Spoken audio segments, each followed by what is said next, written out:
disrespecting people, talking to them like everybody's beneath her. She has no respect. She was the best mom anybody could ever ask for. My mama. She worked hard every single day just to feed her kids. Jennifer Harris had just started her morning shift like she always did, but minutes later, she was laying on the floor, bleeding, fighting for her life. The person who stabbed her was someone she helped get a job, someone she thought was just having a bad day, but that day turned deadly. This is not just another fast food shift gone wrong. This was planned, premeditated, cold.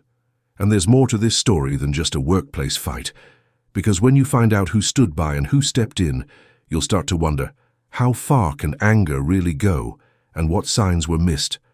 This story has layers.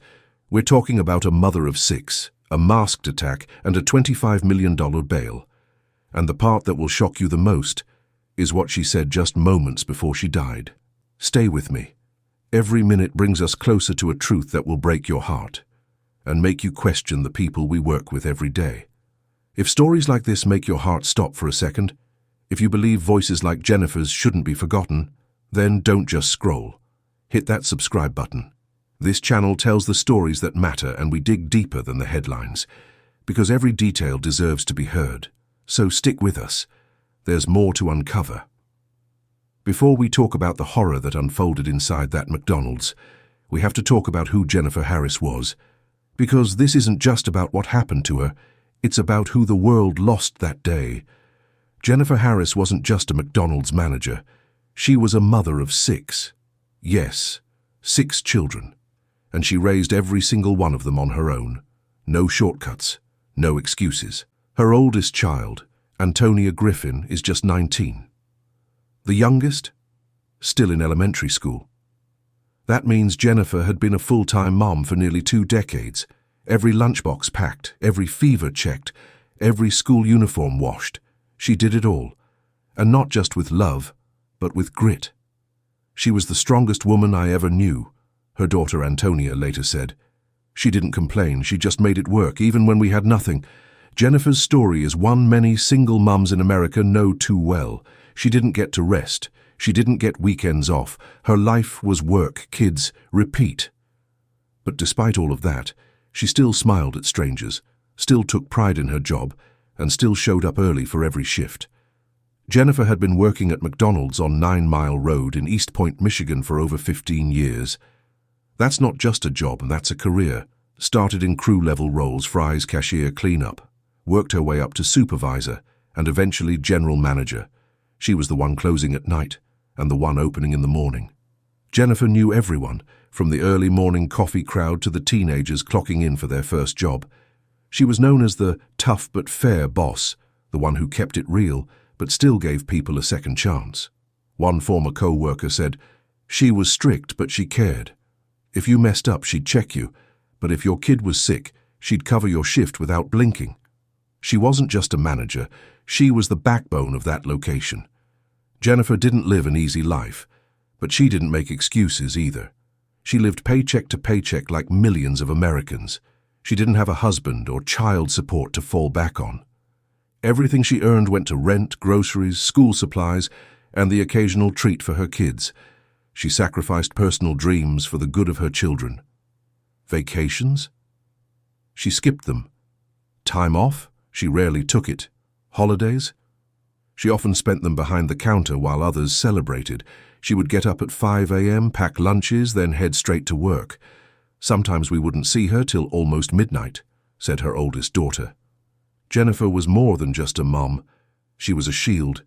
She kept the weight of the world off her kids' backs. She was trying to help the person who killed her. And here's where it gets even more heartbreaking: the woman who took her life. Jennifer gave her a chance. The suspect, Afeni Muhammad, was recently hired. Jennifer reportedly mentored her, trying to keep her on the right path. Sources say Afeni had trouble with authority, but Jennifer tried to guide her, not fire her. A coworker said, "Jennifer told us, she's got a temper, but she's young. I was young once too. She just needs someone to believe in her." Jennifer believed in second chances. She believed in correction over punishment. But sometimes, the very people we try to help are the ones who hurt us most. Jennifer didn't have life insurance. She didn't have savings tucked away. When she died, her family didn't just lose a mother. They lost their provider, their safe place, and their rock. Her 6 children are now being raised by older siblings and extended family. A GoFundMe was started to cover funeral costs. Strangers online donated, shocked by the senseless violence. But money won't fix this. It won't bring their mother back. It won't help the youngest ones stop crying at night because they don't understand why mommy isn't coming home. She died trying to take care of us, Antonia said through tears. She died doing what she always did, going to work to feed her kids. So now you know Jennifer Harris. Not just her name, but her soul, her struggle, her story. But what happened next? What happened after she sent that employee home? Is something no mother, no manager, no human being should ever face.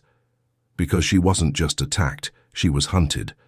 The woman Jennifer gave a chance to would be the same one to take her life. Her name is Afeni Muhammad, just 26 years old, and newly hired at the McDonald's where Jennifer managed.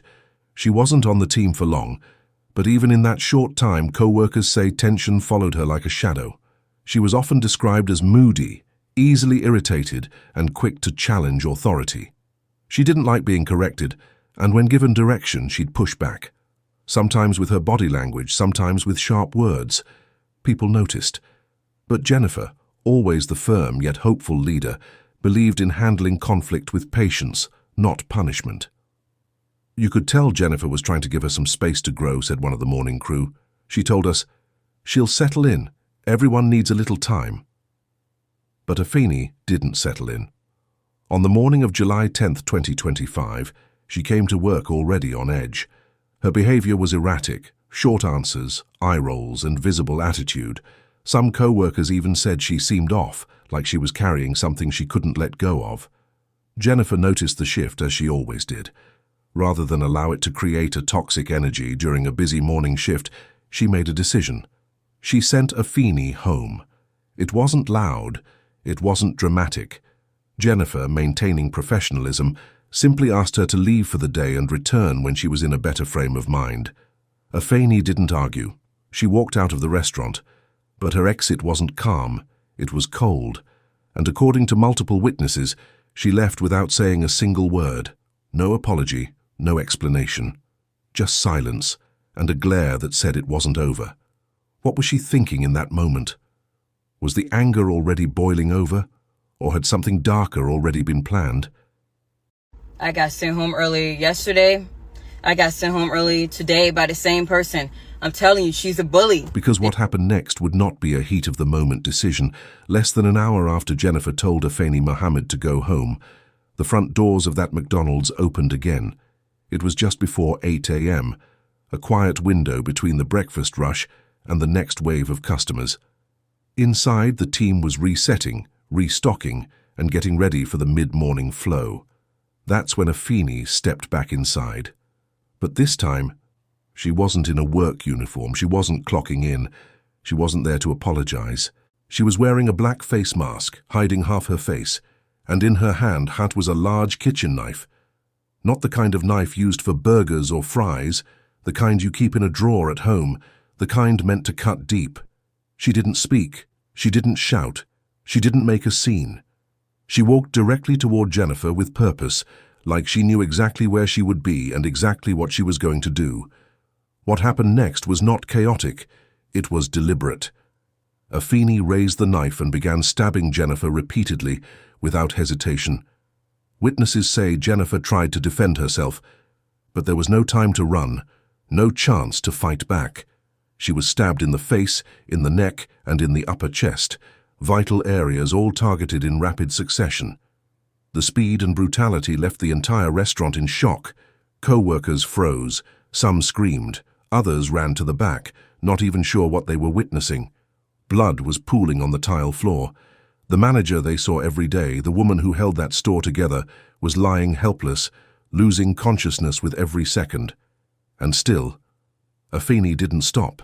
She kept swinging, kept stabbing, with no emotion, no remorse, just cold, focused rage.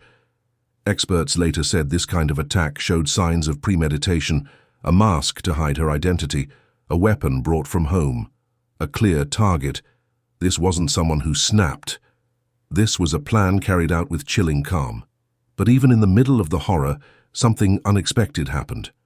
While panic unfolded inside the store, outside, someone was watching. And that person, just an everyday customer in the drive-through line, would become the unexpected turning point in this entire story. It was still early. The air was cool. Most customers that morning were grabbing coffee, maybe an Egg McMuffin before heading to work. This man, whose name has not been made public, was sitting in his car waiting at the speaker box when he noticed something wasn't right. From his angle, he could see sudden movement inside. At first, it looked like two people arguing. Then a third employee ran toward the door.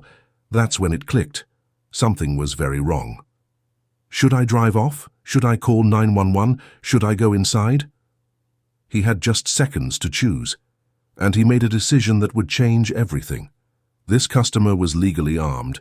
He had a concealed carry license, something that's legal and common in Michigan. And that morning, he was carrying a registered firearm.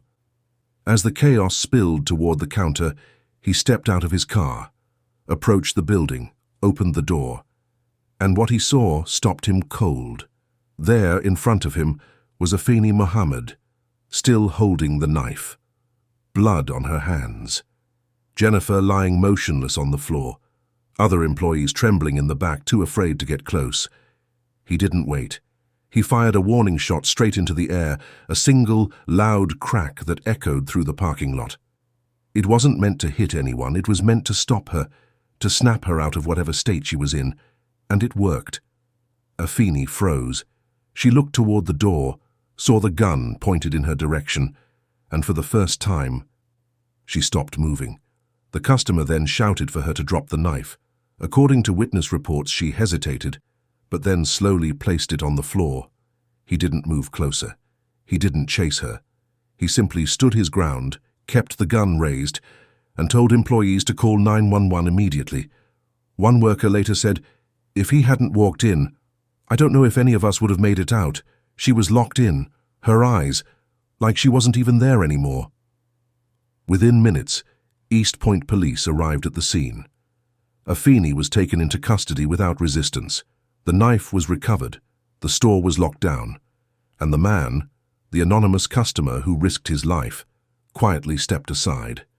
He didn't ask for attention, he didn't ask for praise, he just did what he felt had to be done. Think about that. This wasn't a trained officer, this wasn't a security guard, this was a regular person in the middle of a regular morning who saw something horrific and chose to act. What would you have done? Would you step into danger to protect a stranger? And what does it say about the world we live in that a McDonald's manager needed a hero to survive a morning shift?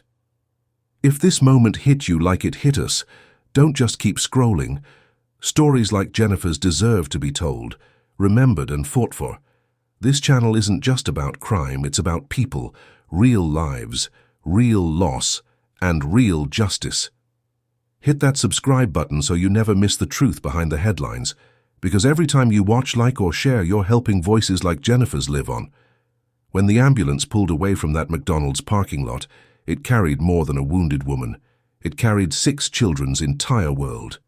Jennifer Harris was still breathing when paramedics loaded her into the stretcher, her uniform soaked in blood, her body limp. But her heart was still fighting. Her oldest daughter, Antonia Griffin, got the call no child should ever receive. "Your mother has been stabbed." Just like that. No warning, no details, just a sentence that split her life in two. By the time the family reached the hospital, Jennifer's condition had worsened. Doctors did everything they could, but her injuries were too deep, too severe. Less than an hour after arriving, Jennifer Harris was pronounced dead. And with that, 6 kids lost their mom, forever. Jennifer wasn't just a parent. She was their only parent. No father was in the picture, no partner at home. Every decision, every meal, every school meeting, every scraped knee, she handled it alone. She'd show up to parent-teacher conferences in her uniform straight from work. She made sure every child had food, even when it meant she went without.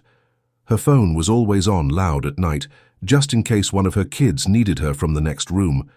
Her children didn't just depend on her, they centered their lives around her. Antonia said it best. She was everything. She was our backbone, our ride, our strength, our peace. She never let us feel poor.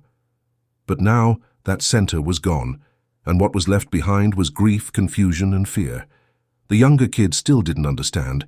They kept asking when Mommy would come home. The older ones tried to stay strong, pretending to be brave for the little ones. But behind closed doors, they were broken. Jennifer lived a humble life. She didn't own a house. She didn't have savings. She didn't carry life insurance. Her paycheck stretched thin every week. Rent, gas, school lunches, shoes, medicine, and now without that paycheck, the family had nothing. Antonia, just 19, was suddenly the legal guardian of her siblings. She wasn't prepared for this. She was barely out of high school herself. The community, shaken by the violence, stepped in. A GoFundMe was launched by relatives to cover funeral costs and help raise the children Jennifer left behind. Donations poured in, from co-workers, strangers, and even people who'd just read about her story online. But money can't buy the warmth of her voice. Money won't refill the chair at the dinner table. It won't undo the trauma of watching police carry away your mother's belongings in an evidence bag. In the days that followed, people who knew Jennifer began sharing their memories. Former co-workers described her as the heart of the restaurant. Neighbors said she was the kind of woman who would check on elderly residents after long shifts. Customers remembered her smiling behind the counter, even when she looked exhausted. One teenage worker said, "She was the first adult who made me feel like I mattered.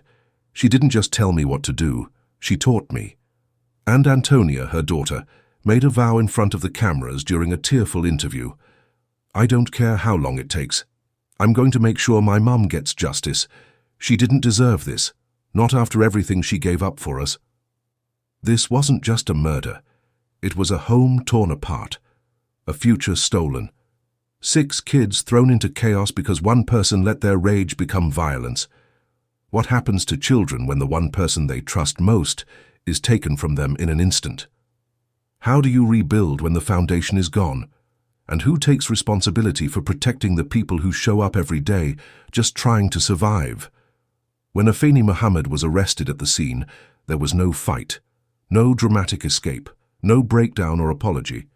She surrendered quietly, just as she had attacked, with a chilling calm. Officers placed her in handcuffs and escorted her to a squad car, while employees and customers watched from behind police tape. Jennifer's blood was still on her hands. The crime scene was still fresh, but investigators were already asking critical questions. Who is this woman? What pushed her to such violence? And how do you begin to charge someone for a crime this brutal? Afeni Muhammad, just 26 years old, was formally charged with first-degree murder. That charge carries the highest weight under Michigan law because it requires proof of premeditation. And in this case, prosecutors had no shortage of evidence. She had been sent home, then returned with a weapon. She wore a mask to conceal her face. She targeted Jennifer directly and stabbed her repeatedly in vital areas. She brought a knife from home, not something found at the scene. Prosecutors argued that every step Afeni took was calculated. This wasn't a spontaneous act of rage, the lead prosecutor said. This was a decision, carried out with full awareness and deadly intent. Alongside the murder charge, she was also hit with 1 felony count of carrying a concealed weapon, 1 felony count of committing a felony with a dangerous weapon. These additional charges stacked on top of the murder charge to ensure she would be held accountable at every level. When Afeni stood before the judge for her arraignment, she showed little expression. She was dressed in jail-issued clothing, her hair tied back, her eyes blank, no tears, no outburst, just silence. The prosecutor asked the court to deny bond entirely, arguing that she posed an extreme danger to the public. She showed no remorse, and she had already proven capable of lethal violence without warning. But the judge took it a step further. Afeni Muhammad was given a $25 million bond, cash only. That means, unless someone posts $25 million in cash, she will remain in jail until trial. No 10%, no bondsman deal, cash only. It was one of the highest bonds ever issued for a homicide case in Macomb County. The judge told her, "You are accused of a cold-blooded attack on an unarmed woman in a public setting. The court considers you a severe threat to the community." Afeni's next steps through the justice system were set in motion. Probable cause conference, scheduled for July 23, 2025. This hearing determines whether enough evidence exists to move forward. Preliminary exam, set for July 30, 2025. Here, the judge will hear witness testimony, review surveillance footage, and decide if the case should head to trial. The prosecutors say they plan to pursue the maximum sentence, which in Michigan means life in prison without the possibility of parole. And given the strength of the evidence, including witness statements, 911 recordings, and security footage, the case appears solid.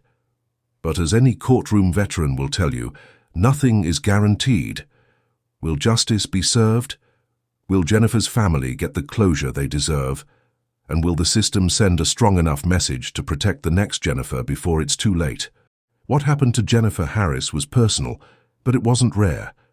Every year in the United States, millions of workers experience threats, harassment, or violence on the job, especially in frontline industries like fast food, retail, and healthcare. And for women, especially women of color in leadership positions, the risk is even higher. So the question becomes, how does someone walk into work and leave in an ambulance? What drives a person to turn a place of business into a battlefield? Afeni Muhammad didn't just explode. She carried something in with her, something she didn't address, something no one else could see, but everyone felt. Co-workers described her as resistant to feedback, easily irritated, closed off, and defensive. These are classic signs of internalized stress, which can escalate into aggression when left untreated. In the high-pressure world of fast food, the pay is low, the hours are long, respect is often minimal, and tension builds fast. You're dealing with heat, crowds, rude customers, short staffing, and burnout, all at once, said one former McDonald's manager. It's like working in a pressure cooker.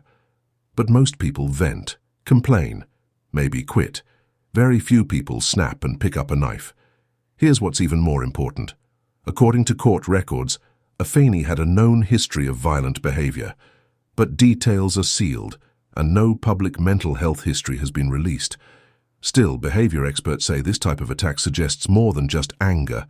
It hints at narcissistic rage, how dare you correct me, paranoia, they're against me, or even possible psychosis, distorted thinking, emotional detachment. A woman who walks away, puts on a mask, arms herself, and returns quietly to commit an execution-style stabbing isn't just mad. She's disconnected from empathy, possibly even from reality. But here's the problem. In many low-income communities, mental health is ignored. Therapy is unaffordable. Diagnoses are avoided due to shame or stigma. Anger becomes the default language. And the warning signs. They get brushed off as just having an attitude. The red flags employers. Miss. Let's be honest. Most managers aren't trained psychologists. They're trying to keep the store open, manage schedules, and survive the shift. But red flags like sudden mood swings, overreaction to criticism, threatening behavior, social isolation should never be ignored, and yet they often are. Why? Because the job has to get done, and when you're short-staffed, you sometimes keep people around even when they make you uncomfortable. Jennifer was likely just trying to keep peace and manage her team. She didn't have the luxury of replacing employees easily. She may have seen Afeni's behavior as something she could handle, something that could be corrected with patience and consistency. She had no way of knowing she was managing a ticking time bomb. We have to ask, what if there had been mental health screenings during hiring? What if there had been more support for both Afeni and Jennifer? What if low-wage workers had access to resources before they reached a breaking point? The truth is, violence doesn't come out of nowhere. It brews. In silence, in shadows, behind polite smiles and second chances, and sometimes it walks in wearing a mask. How many more managers will be sacrificed before we take employee wellness seriously? How many red flags do we get to ignore before they turn into crime scene tape? And what responsibility does the system carry when it fails to protect the people who show up and do the right thing? Jennifer Harris didn't wake up that morning expecting to become a headline. She didn't leave her house thinking it would be her last time seeing her children's faces. She was just doing what she always did, showing up, putting others first, and holding it all together. And for that, she paid the highest price. But this can't just be another tragic story we scroll past. Her life and her death force us to ask hard questions. How do we treat the people who serve us every day? Are we paying attention to the emotional health of those around us? Do we give too many chances to the wrong people and not enough protection to the right ones? Jennifer did everything right. She worked. She raised her kids. She stayed calm under pressure. And in the end, it wasn't her mistakes that cost her everything. It was someone else's unhealed rage, unleashed in a place she should have been safe. Her story is a reminder that kindness must be protected. Leadership is not bulletproof, and behind every uniform there's a real human being with a family, a struggle, and a life that matters. Jennifer Harris wasn't just a mother. She was a protector, a provider, a woman who never asked for much, but gave everything she had. If we walk away from this story unchanged, then her death becomes just another number. But if we listen, if we feel, and if we learn, then maybe we can prevent the next Jennifer from ever being taken. If this story moved something in you, don't let it end here. Subscribe to this channel, because we speak the names the headlines forget. Comment below. Share your thoughts, your heartbreak, your outrage. Tell us where you're watching from and what justice looks like where you live. Because this isn't just Jennifer's story, it's ours. And together, we won't let her be forgotten.